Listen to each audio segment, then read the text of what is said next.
Portanto, assim como vocês receberam a Cristo Jesus, o Senhor, continue a viver nele, enraizados e edificados nele, firmados na fé como foram ensinados, transbordando de gratidão. Colossenses 2, do 6 ao 7.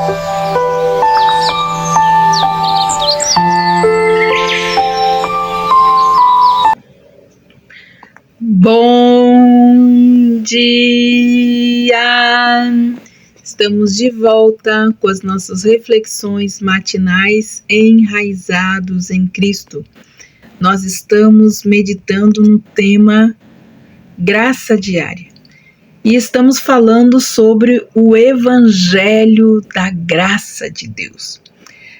Nós precisamos compreender como Paulo, fazer como Paulo, não nos envergonharmos do Evangelho. Aqui em Romanos capítulo 1, versículo 16, Paulo diz: "E eu não me envergonho do Evangelho, pois ele é o poder de Deus para a salvação, primeiro do judeu e também do grego."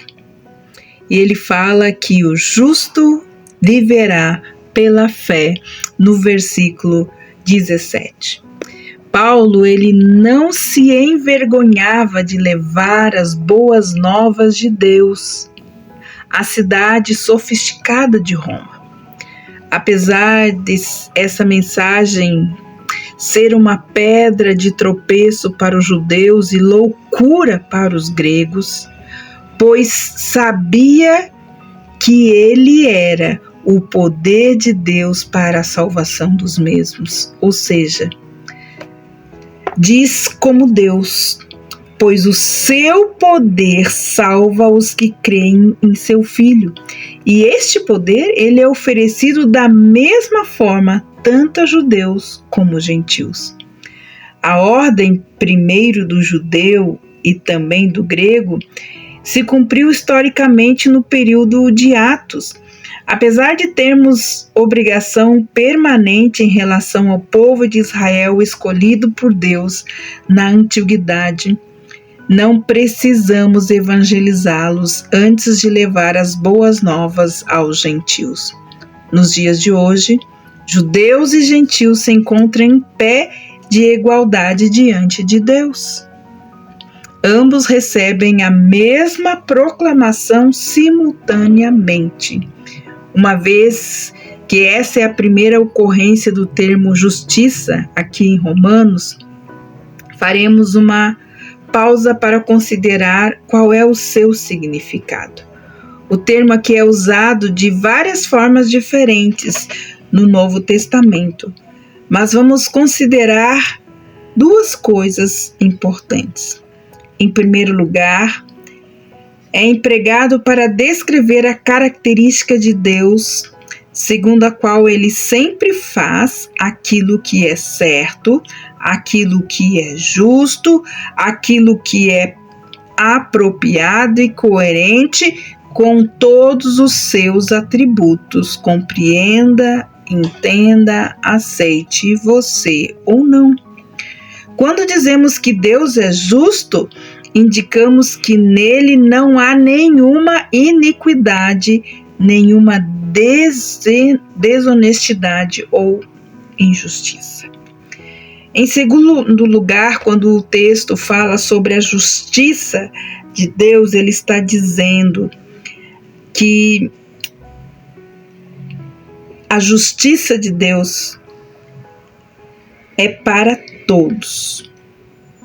Deus pode justificá-los e continuar sendo justo, porque Jesus, o substituto sem pecado, cumpriu todas as exigências da justiça divina. Então, aqui Paulo está se referindo à justiça de Deus, que ela pode se referir então ao seu método de justificar pecadores arrependidos. Por último, a justiça de Deus se refere à condição perfeita concedida por Deus àqueles que creem em seu Filho. A palavra de Deus diz: Aqueles que por si mesmos não são justos são considerados justos porque Deus os vê pela lente da perfeição de Cristo. É a justiça de Cristo que lhes é imputada. Qual desses sentidos se aplica então a esse versículo 17? Apesar das 3 acepções serem possíveis, a justiça de Deus parece referir-se, nesse caso especificamente, à justificação dos pecadores pela fé. A justiça de Deus é revelada onde? No Evangelho da Graça. Primeiro, ele mostra que a justiça de Deus exige a punição dos pecados com a morte eterna.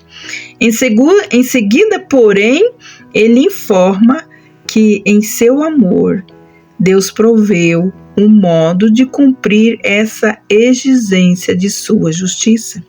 Ele então envia seu Filho para morrer como substituto dos pecadores e pagar a pena em sua totalidade. E agora? Uma vez que sua exigência justa foi cumprida, Deus pode salvar de forma justa os que se valem da obra justa de Cristo. A justiça de Deus, ela é revelada de fé em fé. Essa expressão de fé em fé, ela pode significar, primeiro, a fidelidade de Deus para a nossa fé. Segundo, de um grau de fé para outro ou pela fé do começo ao fim. O último significado é o mais provável. A justiça de Deus não é imputada com base em obras ou oferecida aos que procuram merecê-la. Antes, ela é revelada exclusivamente com base na fé. Tal fato concorda perfeitamente com essa determinação divina encontrada lá em Abacuque 2:4, como nós já vimos anteriormente. O justo viverá pela fé, que também pode ser entendida como aqueles que foram justificados pela fé viverão. Nos 16 primeiros versículos de Romanos, Paulo apresenta seu tema e expôs de forma bem sucinta alguns dos pontos principais. Agora o apóstolo trata da terceira questão fundamental. Mas por que os homens necessitam do Evangelho? Por que eles necessitam das boas novas de Deus? Porque os seres humanos estão perdidos. Essa declaração, porém, levanta 4 questões importantes. Primeiro, os pagãos que nunca ouviram o Evangelho estão perdidos. Isso nós vemos, amados, no capítulo 1, dos versículos 18 a 32. Os moralistas hipócritas, quer judeus, quer gentios, estão perdidos. Ele fala no capítulo 2 de Romanos, de 1 a 16. Desafio você a fazer a leitura. Terceiro, os judeus, o povo escolhido por Deus na antiguidade, também estão perdidos. Nós temos isso no capítulo 2, 17 e de 3 a 8. E todos os seres humanos estão perdidos, lá no capítulo 3, versículos de 9 a 20. Então, amados, todos necessitam do Evangelho de Deus. O Evangelho, as boas novas, é o poder de Deus para a salvação, não só dos judeus, não só dos gregos, mas todos os humanos que estão perdidos fora de Cristo. Então, amados, você não se envergonhe do Evangelho que você aceitou, que você abraçou. Testemunhe aquilo que Cristo tem feito em sua vida por meio das boas novas do Evangelho, que é o poder de Deus para a salvação de todo o homem que está perdido. Que Deus abençoe vocês e até segunda-feira com as nossas reflexões matinais enraizados em Cristo. E nós vamos continuar falando sobre o Evangelho da graça de Deus. Que Deus abençoe você e até lá!